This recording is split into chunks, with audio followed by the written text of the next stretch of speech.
Aquí estamos ahora para continuar con nuestro plan de lectura del libro de Apocalipsis y vamos a ver el capítulo 2 y capítulo 3 de este gran libro de la palabra de Dios. Así que qué bueno que estés aquí en el canal y qué bueno que puedas acompañarme en todo este plan de lectura que estamos realizando. Y en el video anterior cubrimos la majestuosa virtud o la majestuosa revelación más bien de Jesús en el capítulo 1 de Apocalipsis. Si de pronto aún no has visto este video, te lo dejo por aquí anclado en la parte superior para que tú puedas ir y verlo y no te pierdas lo que hemos estado hablando. Pero vimos todo lo que era el capítulo 1, vimos todo el marco teórico de lo que es Apocalipsis o el libro de Apocalipsis para poder comprenderlo, para poder entenderlo de forma correcta. Y solo quiero mencionar algo antes de continuar con el capítulo 2 y capítulo 3 de este libro, y se encuentra en el versículo 19 del capítulo 1, que dice lo siguiente. En el video pasado mencionamos que este capítulo nos está definiendo el marco para estudiar Apocalipsis de aquí en adelante. Y el verso 19 dice: escribe las cosas que has visto y las que son y las que han de ser después de estas. Ahora, mencionamos que aquí el verso nos está mencionando tres partes de todo el libro de Apocalipsis y ya vimos la primera parte, las cosas que has visto. Hace referencia al capítulo 1 donde Juan tiene la visión de Jesús.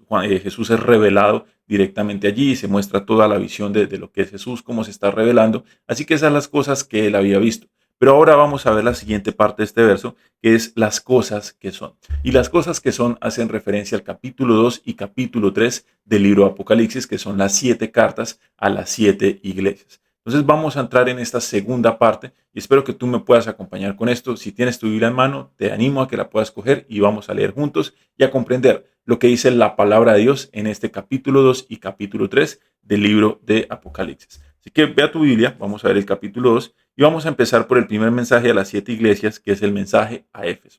Primera iglesia, el mensaje a Éfeso. Ahora quiero hacerte claridad en algo y quiero que veas lo siguiente que te voy a mostrar aquí en la pantalla. Y es que los 7 periodos de la iglesia que vamos a estar viendo van a estar correlacionados con unos periodos o unos tiempos más bien que ha vivido la iglesia a lo largo de la historia de la humanidad. ¿Qué quiero decir con esto? Antes de empezar con el plan de lectura, antes de ir a leer Apocalipsis 2 y capítulo 3, los 7 periodos de la iglesia, quiero que notes que estas 7 iglesias o estas 7 cartas enviadas a estas iglesias eran iglesias que en su momento existían, eran unas iglesias por las cuales pasaban los apóstoles y que fueron fundadas más bien por el apóstol Pablo en su momento, en las cuales habían pastores, en la gran mayoría Juan fue pastor de estas iglesias o estuvo pastoreando allí en ellas, pero eran iglesias que verdaderamente existían, que había una ruta para llegar a ellas y las 7 estaban precedidas una por la otra. Entonces las iglesias existían de forma física. Pero la palabra de Dios no solamente nos habla del aspecto histórico, sino también nos habla de un aspecto profético en estas 7 cartas a las 7 iglesias.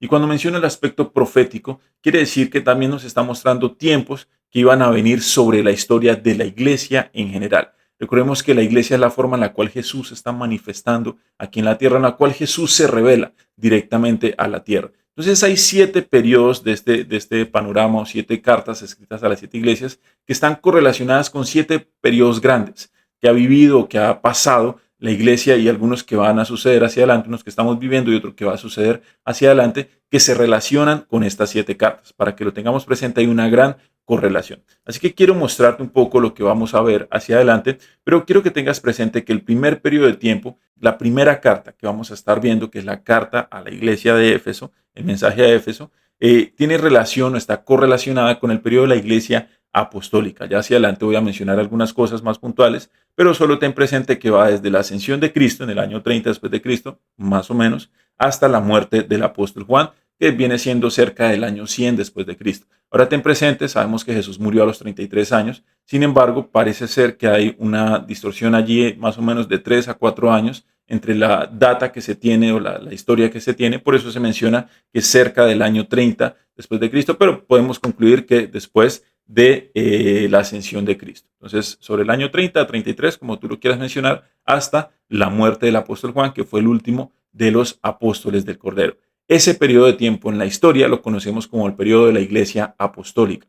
¿Por qué es el periodo de la Iglesia Apostólica? Porque fue donde se desarrolló el apostolado. Estuvieron los apóstoles allí presentes predicando el mensaje del Evangelio, abriendo iglesias, haciendo la tarea, la cual Dios los había llamado como apóstoles. Entonces vemos el surgimiento, el nacimiento de la iglesia y el primer periodo, que es esa iglesia apostólica. Ahora, con respecto a las cartas de Apocalipsis, podemos ver una descripción profética de ese panorama, de esos cerca de 70 años de la iglesia apostólica en el mensaje a Éfeso. Ahora, entendiendo esto, vamos a leer el mensaje a Éfeso. Dice allí el versículo 1, escribe el ángel de la iglesia en Éfeso, el que tiene las 7 estrellas en su diestra, el que anda en medio de los 7 candeleros de oro, dice esto. Ahora, esta parte es interesante. ¿Por qué? Porque Jesús está hablando acá y lo que le está diciendo a Juan es que quiere que le escriba, ¿cierto? Al ángel de la iglesia en Éfeso. Ese ángel hace referencia al pastor de la iglesia de Éfeso en su momento era Juan. Dice, el que tiene las 7 estrellas en su diestra, el que anda en medio de los 7 candeleros de oro, dice esto. Ahora, ¿por qué es importante esto?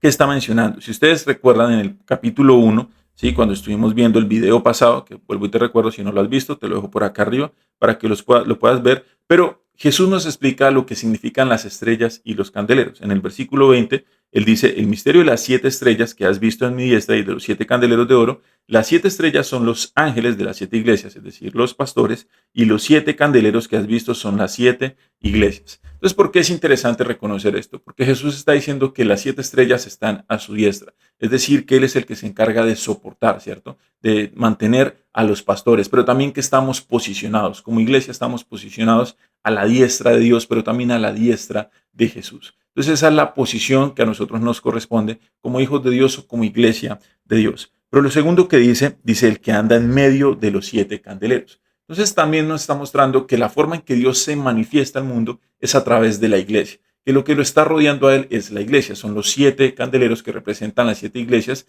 En forma general representa todo el aspecto, toda la historia de la iglesia. De la forma en la cual Jesús se revela en esta tierra es a través de nosotros, a través de la iglesia. Eso es lo que me está mostrando el preámbulo de esta carta. Ahora sí, versículo 2. Dice, yo conozco tus obras y tu arduo trabajo y paciencia, y que no puedes soportar a los malos, y has probado a los que se dicen ser apóstoles y no lo son, y los has hallado mentirosos. Ahora, aquí viene una parte bien interesante, y es Jesús reconociendo el trabajo de este periodo de la iglesia o de esta iglesia en el ámbito histórico, pero también en el profético de este periodo de la iglesia. ¿Qué le dice? Dice, yo conozco tus obras. Ahora, notemos que Jesús cuando está hablando dice que Él conoce nuestras obras, no las intenciones con las cuales las hacemos, conoce las obras que nosotros estamos haciendo. Entonces es importante que no seamos solamente intencionales, sino que estemos haciendo cosas por el Señor. Él desea que usted y yo estemos haciendo cosas por Él, que hagamos buenas obras, las cuales Dios preparó de antemano. Dice allá en Efesios en el capítulo 2, versículo 9 y versículo 10. Entonces dice, yo conozco tus obras y tu arduo trabajo y paciencia. Entonces eran características de este periodo de la iglesia, principalmente la iglesia de Éfeso en el ámbito histórico, pero en lo profético eran características de la iglesia apostólica. ¿Cuáles eran? Era una iglesia que estaba trabajando, que estaba haciendo obras, dice, pero también trabajaba fuerte y tenía paciencia. Entonces era el principio de la iglesia, ustedes pueden verlo en Hechos, en todo el libro de Hechos, desde el capítulo 1 hasta el capítulo 28, podemos ver una gran descripción de lo que es la iglesia apostólica, lo que fue el trabajo de la iglesia, el surgimiento de la iglesia desde Hechos capítulo 2, versículo 1, cómo surge, pero cómo ellos empiezan a trabajar en la predicación del mensaje del Evangelio. Entonces lo que les está reconociendo Jesús es eso, es el trabajo que ellos han estado haciendo a lo largo de este periodo de tiempo. Pero dice, y que no puedes soportar a los malos y has probado a los que se dicen ser apóstoles y no lo son y los has hallado mentirosos. Ahora recordemos también que en este periodo de tiempo muchos querían levantarse como falsos corderos, falsos apóstoles, ¿cierto? Aún encontramos la historia, ¿cierto?, de Simón, el cual quería comprar por el favor de Dios, por el beneficio de poder imponer manos y de poder ver sanidades en personas. Entonces habían muchos que querían tener esa gracia o ese favor que tenían los apóstoles. Por eso menciona que los ha probado y han hallado mentirosos. Ahora, versículo 3, sigamos allí leyendo, dice, y has sufrido y has tenido paciencia y has trabajado arduamente por amor de mi nombre y no has desmayado. Entonces, nuevamente, características de esta iglesia. ¿Cómo era esta iglesia? Dice que tuvo que sufrir, ¿cierto? Tuvo que padecer, pero tuvo que tener también paciencia. Entonces fue una iglesia que en un punto tuvo que padecer ciertas cosas, tuvo que ser perseguida en un momento, y estos son vientos o preámbulos a lo que vamos a ver en el siguiente periodo de la iglesia, que es la iglesia perseguida, pero quiero que noten que ya la iglesia aquí está empezando a ser perseguida, así que requería de ellos paciencia, ¿cierto? Pero ¿por qué la paciencia en ellos? ¿Por qué el trabajo? Dice, por amor de mi nombre.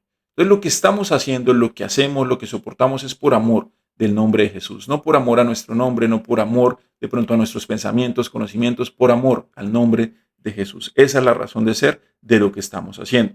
Versículo 4, pero tengo contra ti que has dejado tu primer amor. Ahora, ¿cuál fue el problema? de esta iglesia apostólica? ¿Cuál fue la necesidad o cuál fue la principal problemática que encontró Jesús? Dice allí la palabra de Dios en este versículo que lo que tenía Jesús contra esta iglesia es que habían dejado su primer amor. ¿Qué quiere decir eso de dejar su primer amor? ¿Acaso habían dejado ese amor por Jesús? ¿Acaso habían dejado ese deseo por conocerlo a Él? No necesariamente. Si miramos en Hechos, desde el capítulo 1 hasta el capítulo 7, en el capítulo 1 hay algo muy interesante en el versículo 8. Dice que cuando viniera la llenura del Espíritu Santo sobre ellos, ellos habían sido llamados a ser testigos, ¿cierto? En Jerusalén, en Judea, en Samaria y hasta lo último de la tierra. Ese era el propósito de la llenura del Espíritu Santo, que ellos fueran testigos, que ellos testificaran, que ellos evangelizaran, compartieran el mensaje, no solamente en Jerusalén, sino que se pudiera expandir hacia afuera, Judea, Samaria y hasta lo último de la tierra. Ese era el propósito. Sin embargo, hasta el capítulo 7 podemos encontrar que ellos se quedaron solamente en Jerusalén. ¿Sí? Después de la muerte, del arresto y muerte de Esteban, después de la persecución que hubo contra ellos, en el versículo 8, en el capítulo 8, versículos 1 en adelante, nos empieza a mencionar que la iglesia tuvo que padecer persecución, pero que por causa de esa persecución ellos fueron llevados o esparcidos a ciudades como Judea, Samaria y aún afuera. ¿Sí? Entonces vino el cumplimiento de esa palabra o de eso que Dios había puesto en su corazón y era esa obra misionera, esa obra de llevar el mensaje del Evangelio, no solamente ahí de forma local, no solamente en Jerusalén, sino también en Judea, Samaria y aún hasta lo último de la tierra. Entonces el primer amor que Dios había establecido en ellos era de compartir el mensaje del Evangelio y no encerrarlo solamente de forma local, solamente para sus cercanos, sino de poder abrirlo y llevarlo aún afuera. Y eso fue algo que Jesús les mostró cuando estuvo con ellos. Él estaba saliendo, él iba a las aldeas, él recorría las ciudades llevando el mensaje del Evangelio. Entonces a eso se refiere esta parte de perder su primer amor. Versículo 5 dice allí: recuerda por tanto de dónde has caído y arrepiéntete y haz las primeras obras, pues si no, vendré pronto a ti y quitaré tu candelero de su lugar si no te hubieras arrepentido. Pero tienes esto, que aborreces las obras de los nicolaitas, las cuales yo también aborrezco. El que tenga oído, oiga lo que el Espíritu dice a las iglesias: al que venciere le daré de comer del árbol de la vida, el cual está en medio del paraíso de Dios. Ahora termina de una forma interesante y termina reconociendo que esta iglesia tuvo algo, y fue que versículo 6 dice: tienes esto, que aborrece las obras de los nicolaitas. Ahora, parece ser, si ustedes recuerdan en Hechos, en el capítulo 6, en la elección de los 7 diáconos, uno de los diáconos mencionados es Nicolás, ¿sí? Y Nicolás no vuelve a ser mencionado en adelante, sino hasta esta parte. Entonces, parece ser que Nicolás tuvo una desviación doctrinal y generó una doctrina, que era la doctrina de los nicolaitas, y esta doctrina estaba haciendo una contra del mensaje del Evangelio. Entonces la iglesia aborreció o dejó de lado o no permitió ingresar esa doctrina de los nicolaitas. Entonces fue algo también que Jesús reconoció en ellos. Y con esto concluye esa primera carta, que es la carta a la iglesia de Éfeso. Ahora, solamente para recordar, esta iglesia en el paralelo histórico, hace referencia al periodo de tiempo de la iglesia apostólica. ¿Por qué? Porque fue el desarrollo del apostolado, el desarrollo de los apóstoles, el surgimiento de la iglesia, que va desde la ascensión de Cristo hasta la muerte del apóstol Juan, que fue el último de los apóstoles del Cordero. ¿Sí? Ese es el periodo de tiempo del cual estamos tratando aquí. Entonces, con esto, con estos versos, concluimos lo que es la parte o la primera carta a la iglesia de Éfeso, que, recordando nuevamente, en el ámbito o en el paralelo histórico y profético, tiene que ver con la iglesia o con el periodo de la iglesia apostólica. Apostólica, para que lo tengamos presente. Entonces, siendo así, recordemos, primera carta es la carta a la iglesia de Éfeso, que hace referencia a la iglesia apostólica. Bien, ahora vamos a entrar o vamos a continuar más bien con lo que menciona allí la palabra de Dios, y vamos a leer los versos 8 al versículo 11 de la segunda carta que encontramos a la iglesia. Y la segunda que podemos llegar a encontrar allí es la iglesia, o la carta, perdón, a la iglesia de Esmirna, ¿sí? Carta a la iglesia de Esmirna. Ahora, esta carta a la iglesia de Esmirna, en el aspecto histórico y profético, tiene que ver con la iglesia perseguida, ¿sí? Es el periodo de la iglesia perseguida, ustedes lo pueden ver allí en pantalla, la segunda carta, periodo de la iglesia perseguida, y este va básicamente en el ámbito histórico desde el fin de la era apostólica, siendo de Cristo, terminando la primera era o la primera carta, hasta el edicto de Milán en el año 313 después de Cristo. Ahora vamos a leer lo que dice la palabra de Dios para comprender un poco más a qué hace referencia esta carta. Dice allí el versículo 8, Y escribe el ángel de la iglesia en Esmirna, el primero y el postrero, el que estuvo muerto y vivió, dice esto: yo conozco tus obras y tu tribulación y tu pobreza, pero tú eres rico, y la blasfemia de los que se dicen ser judíos y no lo son, sino sinagoga de Satanás. Ahora, empecemos por describir un poco lo que está mencionando aquí Jesús. Lo primero que dice es: yo conozco tus obras. Ahora, de la misma forma que le dijo a la iglesia de Éfeso, a la iglesia apostólica, a esta iglesia perseguida, a la iglesia de Esmirna, les está transmitiendo el mismo mensaje. Señores, yo estoy atento de sus obras, yo estoy atento de lo que ustedes están haciendo. Yo estoy atento a las obras de sus manos, a las obras que ustedes están haciendo dentro de la iglesia local. Entonces veamos cómo para Dios es importante nuestras obras, ¿sí? Él está atento a nuestras obras. Ahora, ¿qué más dice allí? Dice: y tu tribulación y tu pobreza. Ahora, esta iglesia, por la causa de la persecución, es importante que entendamos que la palabra Esmirna significa amargura o mirra y es un ungüento asociado con la muerte. Esto profetiza la tribulación y también el martirio. Entonces, esa palabra o esa iglesia a Esmirna nos está mostrando ya un periodo de tiempo donde la iglesia iba a ser ¿qué? Perseguida. Entonces, por causa de esa persecución, dice: yo conozco tu tribulación y tu pobreza. Entonces, la tribulación en esta iglesia, ¿qué generó? Primero que hubiera, la persecución en esta iglesia, que generó que hubiera tribulación, ¿sí? Que hubieran problemas, que hubieran dificultades para la iglesia, dificultad en acceso de pronto a lugares donde congregarse, dificultad a comida, dificultad a diferentes cosas que antes tenían facilidades, ahora era difícil porque la iglesia estaba siendo perseguida, ¿sí? Hubo una separación, históricamente se separó, o los romanos separaron el judaísmo del cristianismo, y anteriormente, antes de que hubiera esa separación, pues por estar bajo la misma cobertura al judaísmo, al cristianismo se le tomaba como una religión que no era peligrosa, que no acarreaba ningún peligro para el imperio romano, pero cuando es separado, ellos toman al cristianismo como una religión peligrosa para el imperio. Por esa causa también empiezan a perseguirlos. Entonces dice acá: tu tribulación, pero también tu pobreza, pero tú eres rico. Entonces, en la parte monetaria, de pronto había escasez, de pronto no había tanto sustento económico, porque estaban siendo perseguidos, estaban siendo sacados de un lado para el otro, estaban siendo quitados de sus casas, se las quemaban en muchas ocasiones, perdían sus posesiones. Entonces, en lo económico de pronto no había tanto, pero dice acá el Señor: pero tú eres rico. ¿En qué parte eran ricos? En lo espiritual. Era una iglesia que estaba siendo purificada. Ahora, esto es importante porque este periodo de tiempo nos muestra que la iglesia fue purificada por causa de la persecución. La persecución sirvió para que se purificara, pero también para que llevara el mensaje del evangelio a diferentes partes. Entonces, de pronto en lo natural no había tanta solidez económica, pero en lo espiritual estaban siendo ricos. Eran millonarios espiritualmente hablando. Ahora dice: y la blasfemia de los que se dicen ser judíos y no lo son, sino sinagoga de Satanás. Recordemos que hubo una separación del cristianismo con los judíos. Versículo 10 dice allí: no temas en nada lo que vas a padecer. He aquí, el diablo echará a algunos de vosotros en la cárcel. Recordemos, es persecución. Iban a ser echados en la cárcel para que seáis probados y tendréis tribulación por 10 días. Sé fiel hasta la muerte y yo te daré la corona de la vida. Entonces, la intención de Dios o el llamado a Dios para este periodo de la iglesia es fiel. Sé fiel, sé fiel. Ahora, el Señor sabía que muchos de ellos, por causa de su fidelidad, iban a llegar hasta la muerte. Y en este periodo de la iglesia perseguida encontramos una gran cantidad de personas que murieron por causa de la persecución. Cristianos muertos, perseguidos por el imperio, cristianos muertos, perseguidos aún por los mismos judíos. Entonces esa fue una característica de este periodo de la persecución. Dice el verso 11: el que tiene oído, oiga lo que el Espíritu dice a las iglesias: el que venciere no sufrirá daño de la segunda muerte. Entonces, nuevamente, para recalcar, para que lo tengamos presente, cuando hablamos de la iglesia o esta carta a la iglesia de Esmirna, estamos hablando del periodo de tiempo de la iglesia perseguida. ¿Sí? Una iglesia que fue perseguida por el imperio, por los judíos y aún también por los gentiles. Venía persecución de todas partes. Entonces el diablo buscó una herramienta para poder acabar, para poder parar la predicación del mensaje del evangelio. Él vio que con la iglesia apostólica estaba creciendo, que después de Hechos capítulo 8, el mensaje del evangelio se estaba difundiendo a todas las naciones, a todas las ciudades. Así que él opta por perseguir a la iglesia. Sin embargo, no le resultó bien porque la persecución llevó a que el mensaje se predicara mucho más.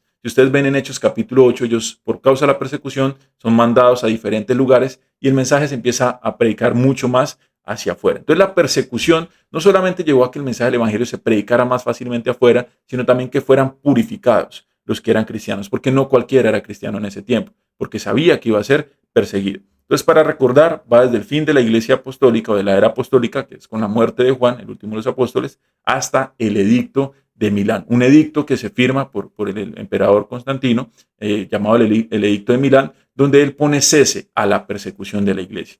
¿Sí? Ese edicto es clave para poder finalizar este periodo de tiempo. Bien, ahora entendiendo esto, vamos a continuar y vamos a leer la tercera carta a la iglesia. ¿Sí? Tercera carta a la iglesia, y es la iglesia o el mensaje a la iglesia de Pérgamo. ¿Sí? Mensaje a la iglesia de Pérgamo. Ahora, en el ámbito profético histórico que estamos mencionando, recuerden el paralelo que estamos haciendo entre estas 7 cartas y 7 periodos de tiempo de toda la iglesia, desde el nacimiento de la iglesia en Hechos capítulo 2, aún hasta en medio de la gran tribulación que va a haber salvación. De eso estamos hablando. Esos periodos de tiempo los podemos dividir en 7 grandes periodos que tienen una correlación con las 7 cartas a la iglesia. Ahora, en ese ámbito estamos viendo que la tercera, que es la iglesia o el mensaje a Pérgamo, más bien, el mensaje a Pérgamo, hace referencia al periodo de tiempo de la iglesia imperial. ¿Sí? ¿De qué tiempo lleva este periodo? Va desde el Edicto de Milán, que es en el 330 después de Cristo, hasta la caída de Roma en el 476 después de Cristo. Eso es lo que dura este periodo de tiempo de la iglesia imperial, que tiene mucha correlación con la carta o el mensaje a la iglesia de Pérgamo. Así que vamos a leerlo. Leanlo conmigo allí, Apocalipsis capítulo 2, versículos 12 al 17.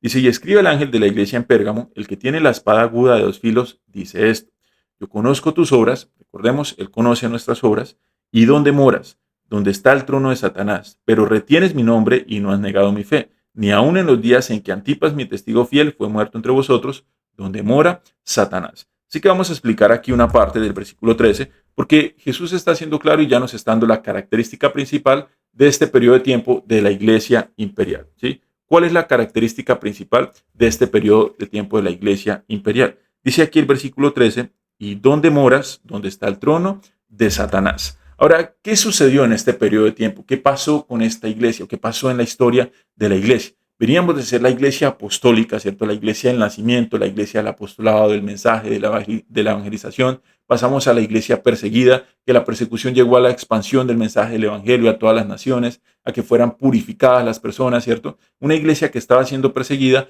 pero pasó a tener una asociación con el imperio, pasó a tener una relación con el imperio romano. Y por eso se le menciona como la iglesia imperial. Ahora, una iglesia que de pronto estaba siendo vista aquí abajo, pasó a ser puesta aquí arriba. Y perdió lo espiritual por tomar lo natural. Perdió lo que Dios había determinado por tomar lo que el mundo le podía ofrecer. Eso es básicamente la iglesia imperial. Por eso Jesús aquí les está diciendo que sabía dónde estaban morando ellos, y donde estaban morando era en el trono de Satanás. ¿Cuál era el trono de Satanás en su momento? En la iglesia imperial. Hace referencia precisamente a eso, al imperio. El imperio era ese trono que tenía Satanás. Ahora, quiero que veamos un poco cuál es la intención del enemigo detrás. El enemigo intentó con la persecución y no lo logró. La persecución no logró cesar el mensaje del evangelio, no logró parar, no logró frenar a la iglesia.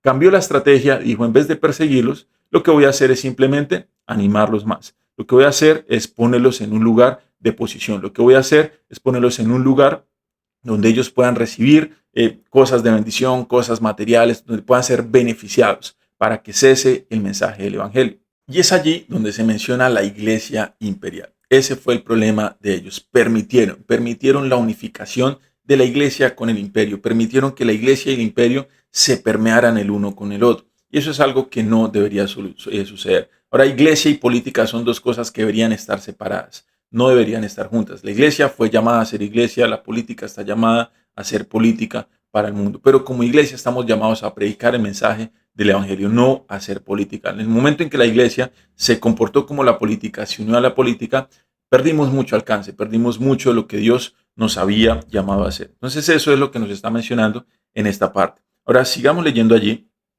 Dice, pero retienes mi nombre y no has negado mi fe, ni aun en los días en que Antipas, mi testigo fiel, fue muerto entre vosotros, donde mora Satanás. Entonces, si bien esta iglesia se estaba permeando con el imperio, dice, todavía retienes mi nombre, todavía reconoces mi nombre. Ya lo estábamos perdiendo un poco, pero estaba allí. Versículo 14, pero tengo unas pocas cosas contra ti, que tienes ahí a los que retienen la doctrina de Balaam, que enseñaba a Balac a poner tropiezo ante los hijos de Israel, a comer de cosas sacrificadas a los ídolos y a cometer fornicación. Entonces, ¿qué sucede en esta parte? El versículo 14 dice que tiene algunas cosas contra esta iglesia. ¿Cuáles son las que tiene? Dice que retienen la doctrina de Balaam, que enseñaba a Balac a poner tropiezo ante los hijos de Israel. Ahora, algo que podemos ver en el aspecto profético, en el aspecto histórico de los periodos de la iglesia y principalmente de este periodo de la iglesia imperial, es que dentro de este periodo de tiempo se empezaba a ver ya algunos indicios de lo que es el antisemitismo, ¿sí? Personas en contra del pueblo judío, personas rechazando a los judíos, recordemos antisemitismo de la descendencia de Sem, uno de los hijos de Noé, ¿sí? Sem, que había sido el bendecido, Jafet, que era el que estaba bajo la cobertura, haciendo referencia a la iglesia, a lo cual estamos bajo la cobertura de Sem o bajo la cobertura de los judíos, y Canaán, que era el que había sido maldito, ¿cierto?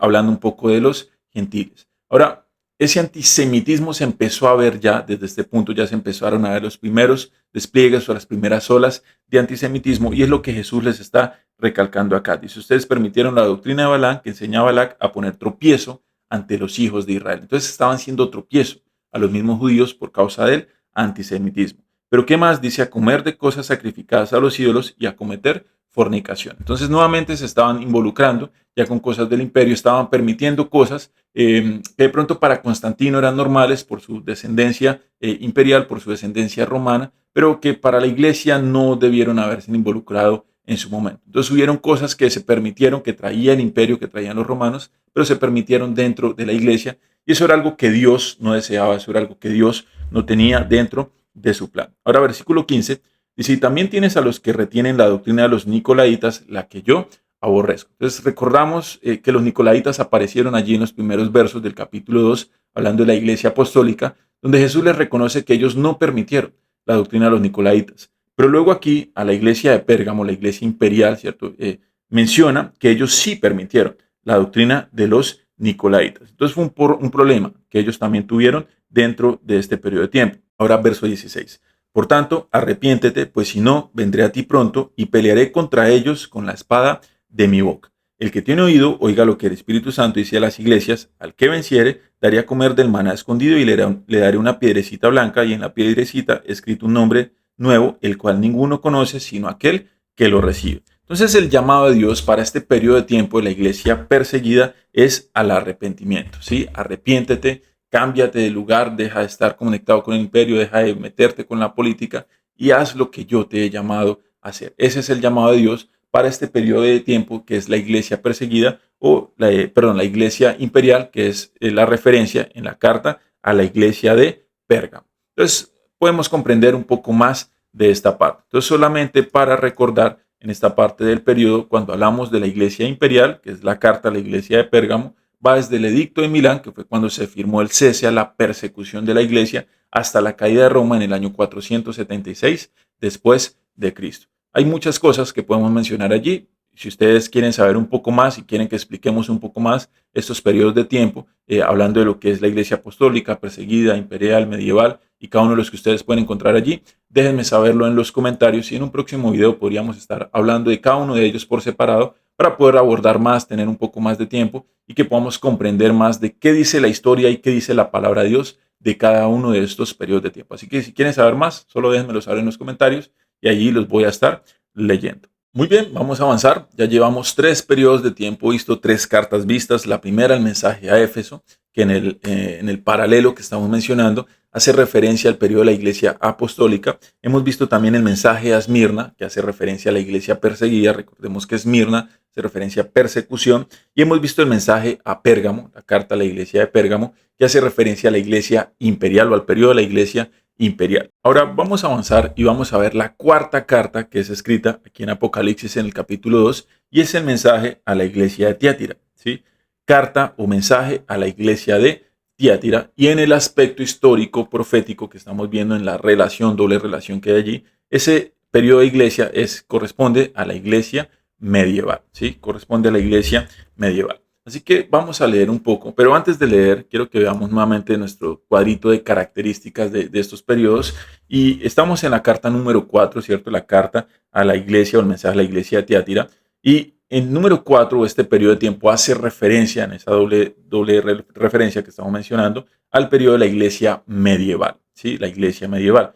Va desde la caída de Roma en el año 476 hasta la caída de Constantinopla en el año 1453. Entonces estamos hablando de un periodo de casi 1000 años, ¿sí? Una duración de casi 1000 años, este periodo de la iglesia medieval, que es también conocido como el periodo de la iglesia oscura o parte del oscurantismo dentro de la iglesia. ¿Por qué? Ya lo vamos a ver hacia adelante, pero quiero que volvamos allí a la palabra de Dios, versículos 18 en adelante, el mensaje de la iglesia en Tiatira. Dice, y escribe al ángel de la iglesia en Tiatira, el Hijo de Dios, el que tiene ojos como llama de fuego y pies semejante al bronce bruñido, dice esto. Recordemos que en el capítulo 1, en la visión de Juan, de la revelación de Jesús, él se ve de esta forma. Así que él es el que está enviando directamente estos mensajes a la iglesia. ¿Qué les está diciendo? Verso 19. Yo conozco tus obras y amor y fe y servicio y tu paciencia. Ahora él reconoce varias cosas de esta iglesia. ¿Qué reconoce? Lo primero, como en todas sus obras. Lo segundo dice su amor, su fe, su servicio y su paciencia. Y que tus obras postreras son más que las primeras. Así que las obras que iban a hacer hacia adelante eran más importantes que lo que habían arrancado haciendo. Versículo 20 dice, pero tengo unas pocas cosas contra ti, que toleras que esa mujer Jezabel, que se dice profetiza, enseñe y seduzca a mis siervos a fornicar y a comer cosas sacrificadas a los ídolos. Y le ha dado tiempo para que se arrepienta, pero no quiere arrepentirse de su fornicación, Ahora, quiero que mencionemos algunas cosas importantes aquí que está mencionando la palabra de Dios con respecto a este tiempo de la iglesia medieval. ¿Sí? Como lo mencioné, también es mencionado o es llamado más bien como el periodo oscuro o el oscurantismo dentro de la iglesia, pero en este periodo de tiempo, la iglesia que ya se venía combinando con el imperio, empezó a tomar parte o autoridad más bien como la iglesia universal. Allí vemos el nacimiento de la parte católica o de la iglesia católica apostólica romana, como la conocemos hoy en día. Empieza el funcionamiento del papado, ¿sí? Nace el papado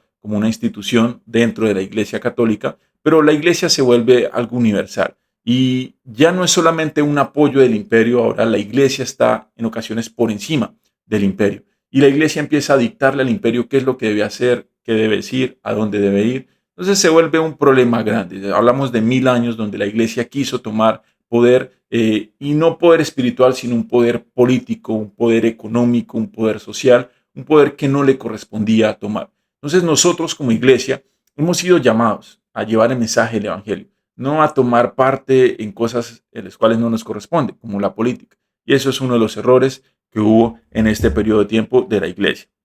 Ahora, verso 23 dice, verso 22, he aquí yo la arrojo en cama y en gran tribulación a los que con ella adulteran si no se arrepienten de las obras de ella. Y a sus hijos heriré de muerte, y todas las iglesias sabrán que yo soy el que escudriña la mente y el corazón, y os daré a cada uno según vuestras obras. Pero a vosotros y a los demás que están en Tiatira, a cuantos no tienen esa doctrina y no han conocido lo que ellos llaman, las profundidades de Satanás, yo os digo, no os impondré castigo, porque lo que tenéis, retenedlo hasta que yo venga.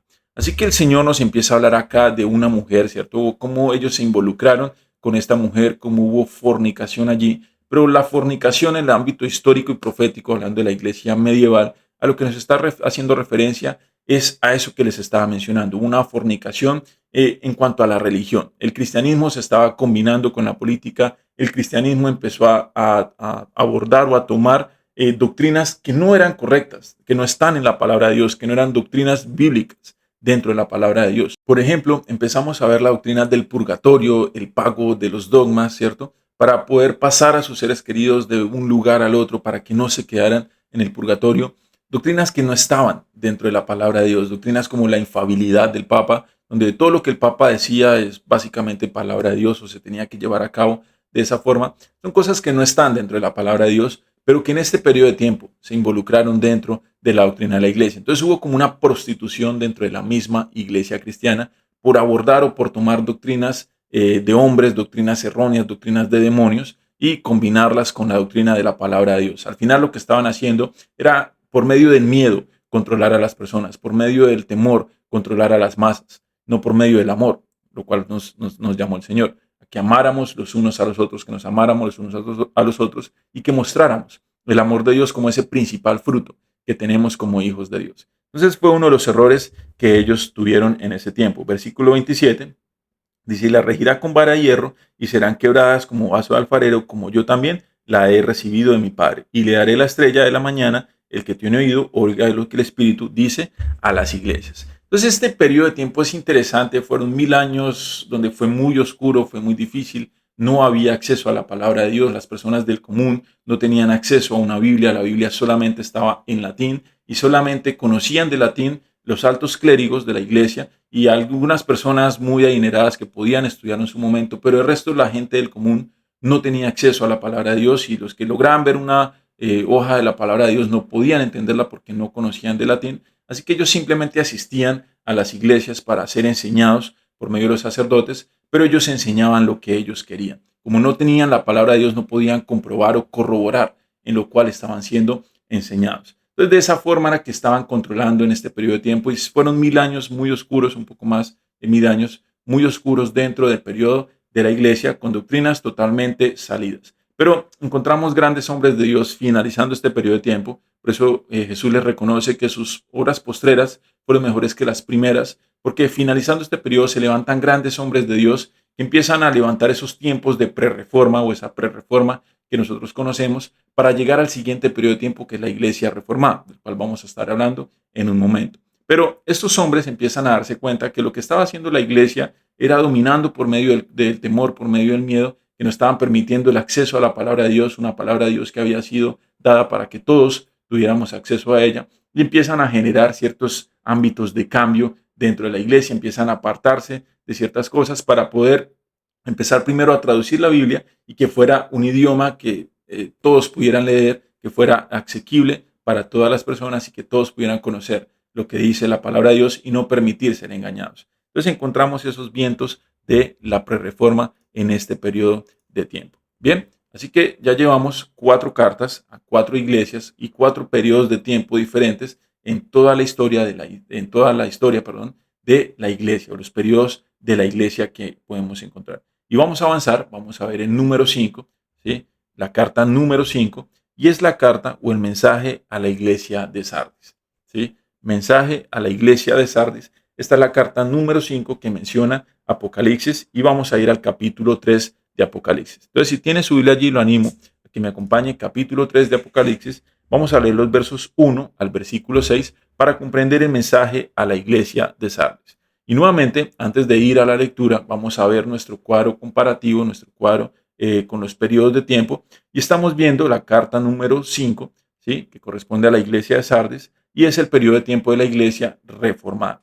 Hace referencia en ese paralelo o en esa ley de doble referencia a la iglesia reformada. Ahora, esta iglesia reformada va del año 1453, que fue la caída de Constantinopla, hasta la paz de Westfalia en 1648.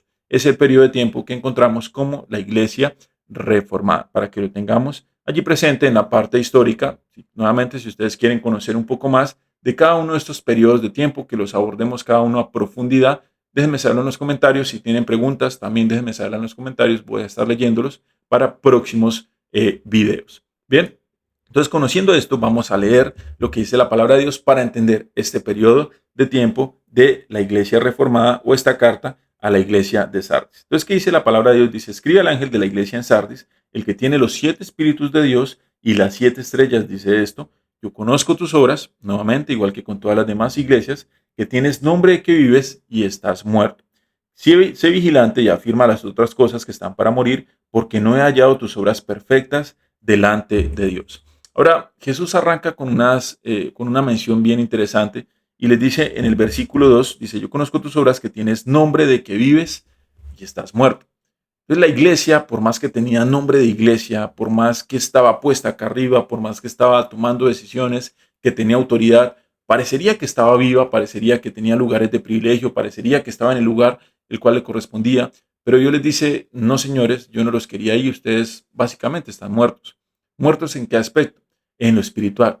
En lo natural parecían vivos, en la parte financiera parecían vivos, en la parte posicional parecían vivos, pero en lo espiritual Jesús les dice, ustedes están muertos. Había una separación del espíritu, se habían separado de lo espiritual, se habían separado de la orden o la instrucción inicial que Dios había dado, el propósito principal de lo que era la iglesia. Entonces, por esa razón nos menciona de esta forma. Ahora, versículo 2 dice, sé vigilante y afirma las otras cosas que están para morir, porque no he hallado tus obras perfectas delante de Dios. Entonces, la recomendación de Jesús es vigila, sé vigilante de lo que tienes y afirma esas cosas que aún están por morir.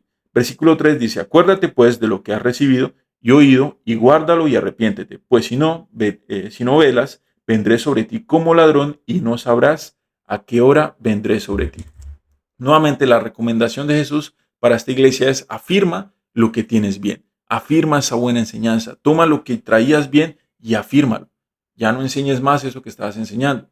Y ese fue un problema de la iglesia medieval. Estaban enseñando doctrinas erróneas, doctrinas humanas, doctrinas de demonios, pero viene la iglesia reformada y empieza a reformar, valga la redundancia, estas cosas. Se para Martín Lutero, un gran hombre de Dios, ustedes conocen la historia de él, clava las 95 tesis allí en la iglesia, y empieza una reforma, un proceso de reformar todo lo que era la doctrina. Empezamos a ver nuevas traducciones de la palabra de Dios, como la Reina Valera revisada, que para hoy nosotros, hoy en día, muchos la usamos y la tenemos para poder revisar o para poder tener acceso a la palabra de Dios. Pero esa Reina Valera empieza a hacer esa traducción también que empieza a expandirse o a llevarse por todas partes para que la gente pueda tener acceso al mensaje del Evangelio. Empieza también la traducción Vulgata, haciendo referencia no del vulgo, sino una traducción que era práctica para todo el mundo, para que pudieran tener acceso a ella. Entonces encontramos traducciones diferentes, hombres de Dios que se levantan en este periodo de tiempo para generar esa reforma de lo que se había venido viviendo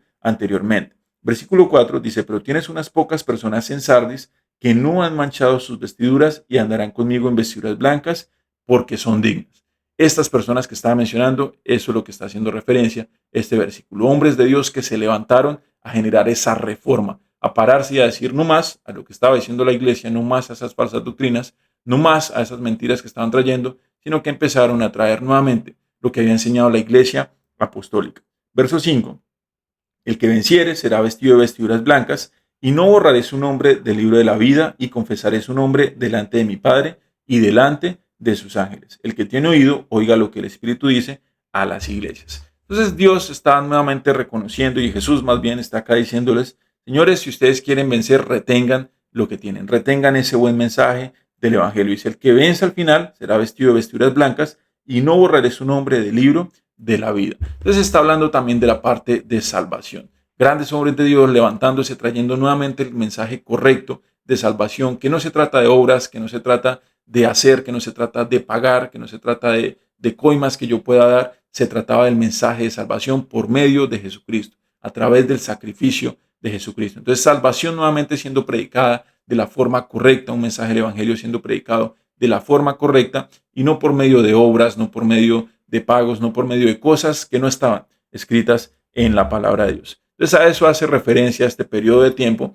de la iglesia reformada. Recordemos, va desde el año 1453, que fue la caída de Constantinopla, hasta la firma del paz en Westfalia en el año 1648 después de Cristo. Entonces es un periodo de tiempo bien interesante, podemos hablar mucho más de esta parte reformada, pero fue un gran preámbulo a lo que hoy en día conocemos como la iglesia moderna. Un gran preámbulo para poder tener hoy traducciones de la palabra de Dios, para poder tener un mensaje del evangelio más claro, más conciso y sobre todo más alineado a lo que era la iglesia apostólica en su momento. Bien, y con esto vamos a continuar, vamos a avanzar. Ya hemos visto 5 periodos, ahora vamos por el número 6, sexto periodo y sexta carta a la iglesia, y es la carta o el mensaje a la iglesia de Filadelfia.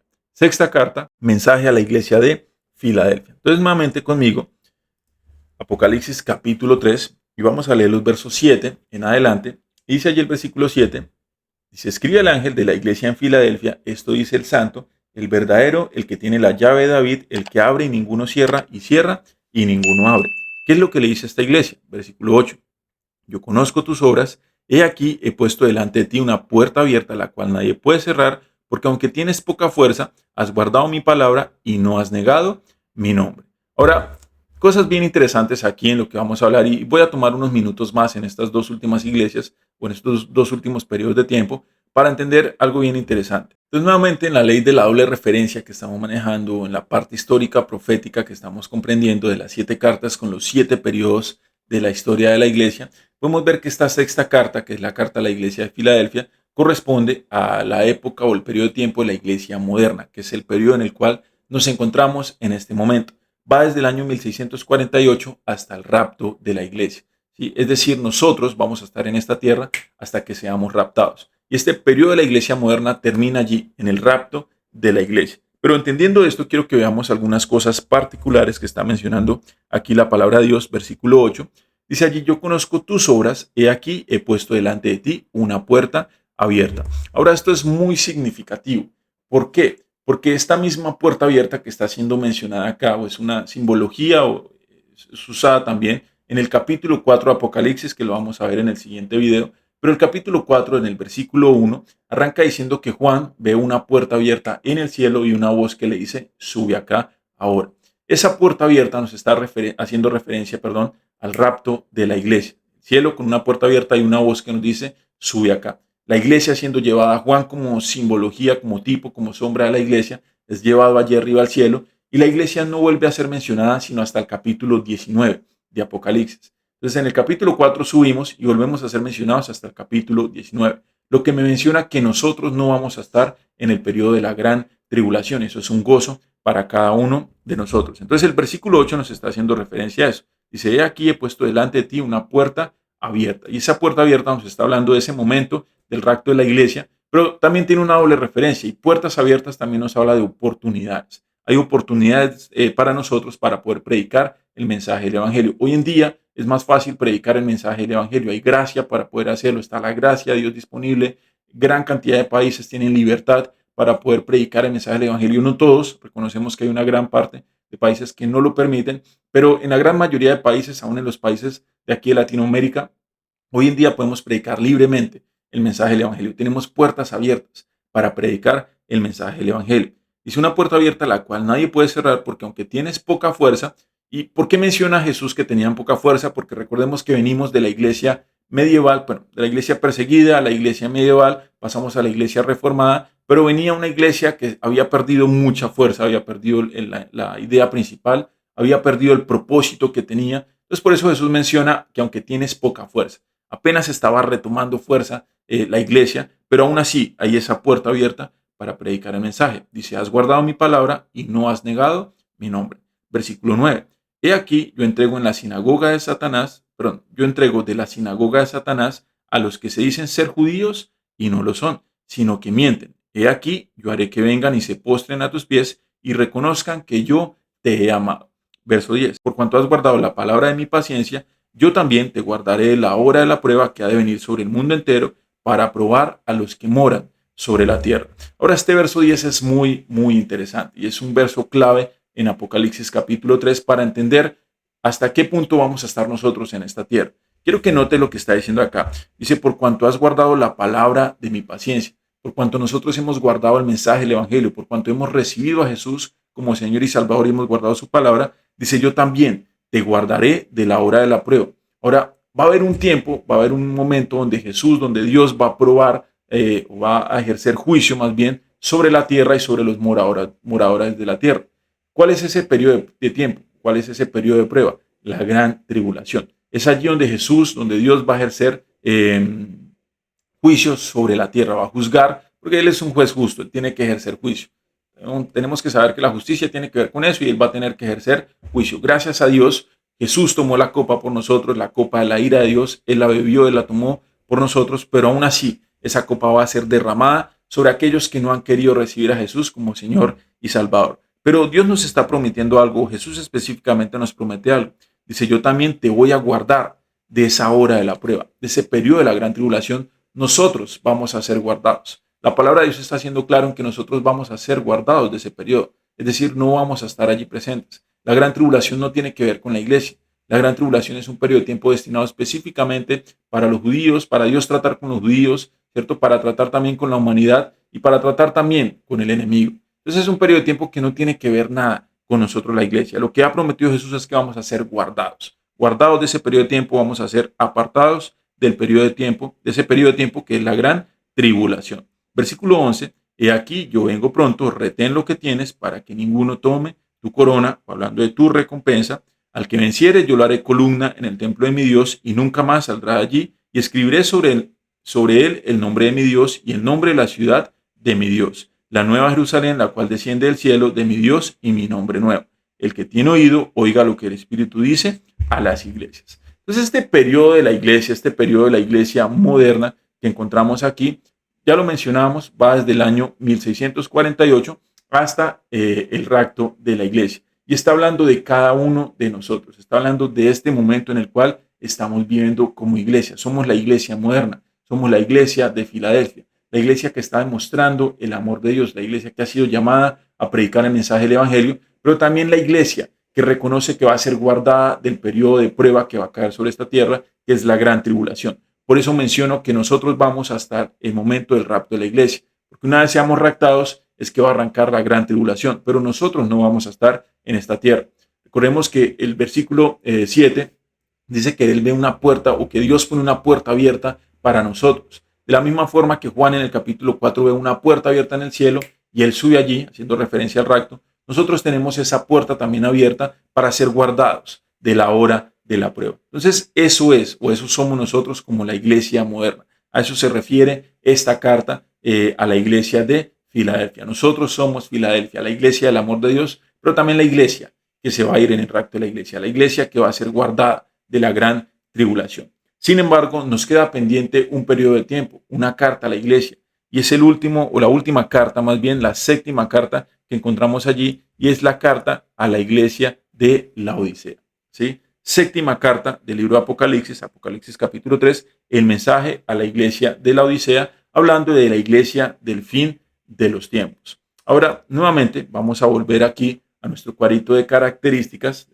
para entender los periodos de tiempo, y ya estamos en la última, la séptima carta, pero quiero que noten que esta séptima carta a la iglesia de Laodicea tiene que ver con la iglesia del fin de los tiempos, con la iglesia de los últimos tiempos, que va básicamente desde el año 1900, ¿sí?, hasta la gran tribulación. ¿Sí? Yo sé que aquí en el cuadrito dice presente, pero quiero que note que va hasta la gran tribulación, no hasta este momento, sino hasta la gran tribulación. Y ya vamos a aclarar un poco de eso. Mira, ¿cómo así va a haber iglesia en medio de la gran tribulación? ¿Va a haber salvación? Sí, pero ya lo vamos a aclarar un poco más con la palabra de Dios. Eso es solamente para que lo tengamos presente. Así que vamos a leer este mensaje a la iglesia de la Odisea para ver de quiénes está hablando y a quiénes está mencionando. Ya con esto vamos concluyendo.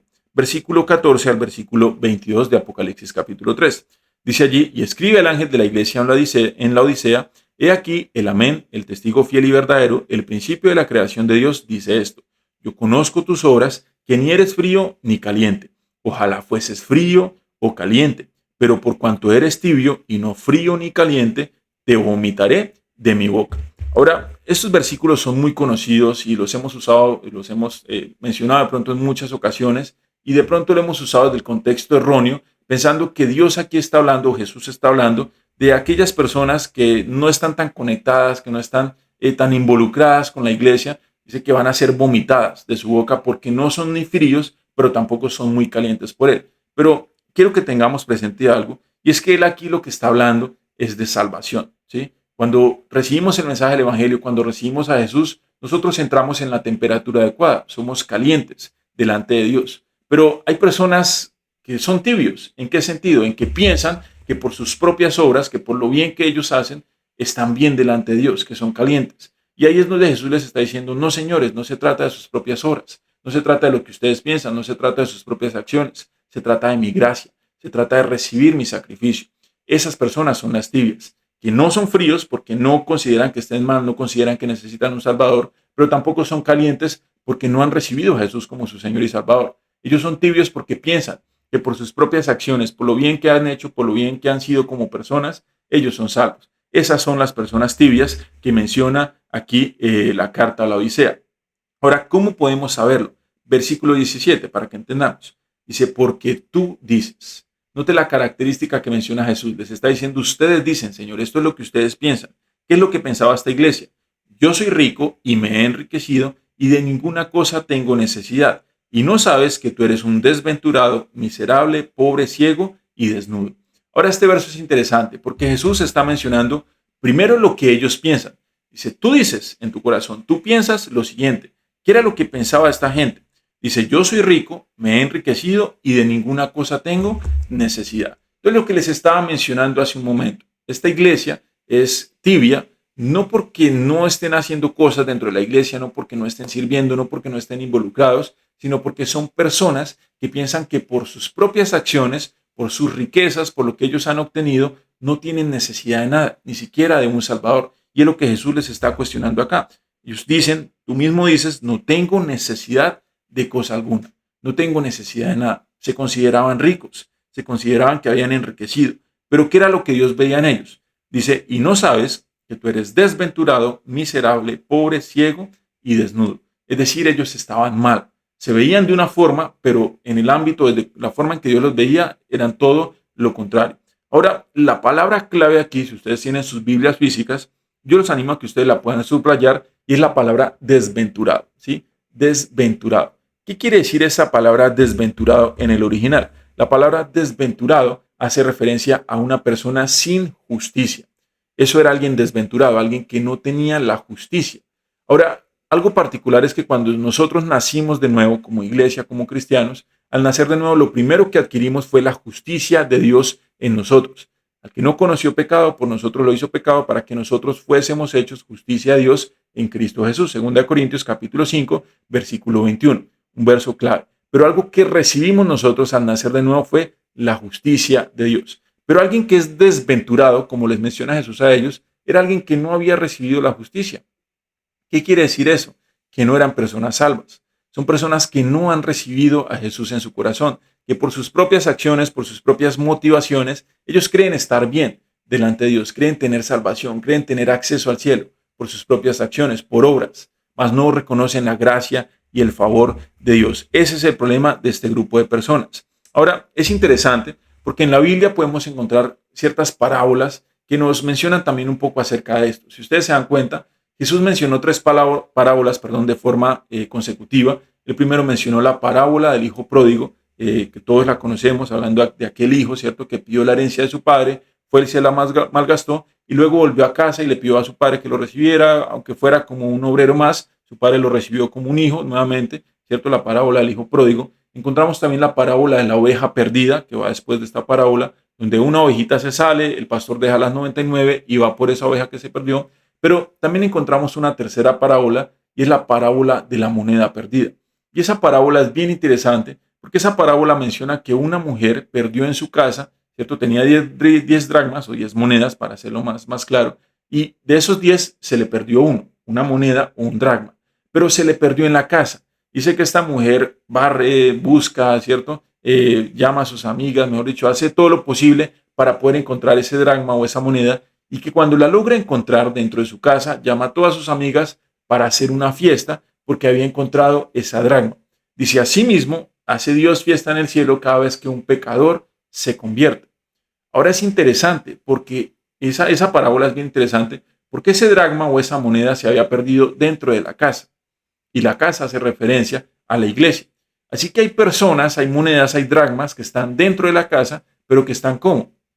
Están perdidas. De esta misma forma como la parábola que Jesús nos está mencionando de la moneda perdida. Entonces hay que buscar, hay que indagar, hay que estar atentos dentro de las mismas congregaciones, porque hay personas que llegan a la iglesia, que están dentro de la iglesia, pero que no son salvas. Y recordemos que la iglesia nos salva. El asistir a una iglesia no es salvación. Y eso no quiere decir que no sea importante. Claro que sí, es muy importante que asistamos a la iglesia. Es muy importante que nos congreguemos. Hebreos capítulo 10, versículo 24 y 25 menciona que no debemos dejar de congregarnos como algunos tienen por costumbre, y cuanto más cuando sabemos que aquel día se acerca. Entonces, entre más sabemos que estamos en los últimos tiempos, más deberíamos estarnos congregando. Congregarnos es muy importante, pero congregarnos no nos trae salvación. Lo que trae salvación es Jesús, creer en su obra redentora, confesar su nombre delante de Dios. Eso es lo que nos da a nosotros salvación. Pero hay gente dentro de la iglesia que no es salva, que está perdida, que están dentro de la iglesia pensando que por sus propias acciones o motivaciones son personas salvas. Hay gente dentro de la iglesia que de pronto va a la iglesia porque les gusta la música o porque les gusta algún hermano o hermana dentro de la iglesia, pero nunca han recibido el mensaje de salvación. Son monedas que están perdidas dentro de la casa, son pecadores que están perdidos dentro de la casa. A eso está haciendo referencia el mensaje a la Odisea. Personas que están dentro de la iglesia, pero que no han recibido el mensaje de salvación, que no son salvas. Son monedas que están perdidas. Sigamos leyendo, versículo 18. Cerremos esta parte. Dice allí, por tanto, yo te aconsejo que de mí compres oro refinado en fuego para que seáis rico, y vestiduras blancas para vestirte, y que no se descubra la vergüenza de tu desnudez, y unge tus ojos con colirio para que veas. Yo reprendo y castigo a todos los que amo, sé pues celoso y arrepiéntete. Ahora, notemos lo importante del verso 18. ¿Cuál es la recomendación de Jesús? Dice, yo te aconsejo que de mí compres oro refinado. O sea, ellos estaban consiguiendo cosas de afuera, pero no tenían una relación con Jesús. No había nada con Jesús. Dice, para que de mí compres oro refinado en fuego, para que seas rico y vestiduras blancas para vestirte. Ahora, notemos que sus vestiduras no eran blancas. Y algo que nosotros recibimos fue vestiduras blancas. Ese manto de justicia, ese manto de santidad que tenemos en el nuevo nacimiento. Pero estas personas no lo tenían. No había justicia, no había santidad en ellos porque no habían recibido el mensaje del Evangelio. Ahora, otro verso clave, verso 20, allí de Apocalipsis 3, versículo 20, dice, he aquí, yo estoy a la puerta y llamo, si alguno oye mi voz y abre la puerta, entraré a él y cenaré con él y él conmigo. Ahora, ¿por qué me parece interesante este verso? También nos da claridad sobre este tema de esta iglesia. Y quiero que note que Jesús lo que está diciendo acá dice, he aquí yo estoy a la puerta y llamo. Si alguno oye mi voz y abre la puerta, yo entraré y cenaré con él y él va a cenar conmigo. Pero quiero que note dónde está Jesús. En este caso, dice que él está a la puerta y él está ¿qué? Golpeando. Pero él está por fuera de la casa. Él está por fuera de la puerta. Él no está dentro. Dice, si me abres la puerta de tu corazón, hablando del corazón, la casa es el corazón, si abres la puerta de tu corazón, yo voy a poder entrar, yo voy a poder cenar contigo. Pero estas personas no habían abierto su corazón a Jesús. Él está por fuera de la puerta, él está golpeando, él está llamando, él está insistiendo para que ellos abran su corazón, él pueda ingresar y él pueda cenar con ellos. Pero él estaba por fuera de la puerta. Ahora, gracias a Dios, con nosotros, con la iglesia, con los que hemos recibido el mensaje del Evangelio, Jesús está dentro de nosotros. Jesús ha entrado, él ha cenado con nosotros, él mora en cada uno de nosotros. Pero con esta iglesia, él dice, señores, yo estoy afuera, estoy golpeando, estoy llamando. Si ustedes me abren, si ustedes escuchan mi voz, me permiten ingresar, yo voy a cenar con ustedes y ustedes van a cenar conmigo. Entonces es otra razón también para entender que hay personas dentro de la misma casa que están perdidas. Hay gente que no es salva. Hay gente que está en la iglesia, que asiste a la iglesia y no ha recibido el mensaje del Evangelio. Y por eso menciono que esta iglesia va hasta el momento de la gran tribulación. Porque muy seguramente cuando usted y yo partamos en el rapto de la iglesia, estas personas se van a dar cuenta que no eran salvas, que no habían recibido el mensaje del Evangelio y van a recibir a Jesús. Van a poder recibir esa salvación, pero lo van a hacer tarde, en el momento de la gran tribulación. Van a tener que padecer un poco, sí, van a tener que padecer, pero aún así va a haber salvación en medio de la gran tribulación. Entonces a eso se refiere esta carta a la iglesia de la Odisea, este periodo de tiempo mencionado como la iglesia del fin de los tiempos. Ahora la pregunta es, ¿a qué iglesia perteneces tú? ¿Eres Filadelfia o eres la Odisea? ¿Eres la iglesia moderna o eres la iglesia del fin de los tiempos? ¿Sí? Déjame saber en los comentarios cómo te ha parecido, qué opinas respecto a este tema y si tienes alguna pregunta, alguna duda de lo que es Apocalipsis capítulo 2 y capítulo 3. Y recuerda que muy pronto estaré subiendo capítulo 4, 5 y los capítulos en adelante para poder terminar o para poder concluir lo que es este plan de lectura del libro de Apocalipsis. Así que a todos, muchas gracias por haberme acompañado hoy y nos vemos en un próximo video.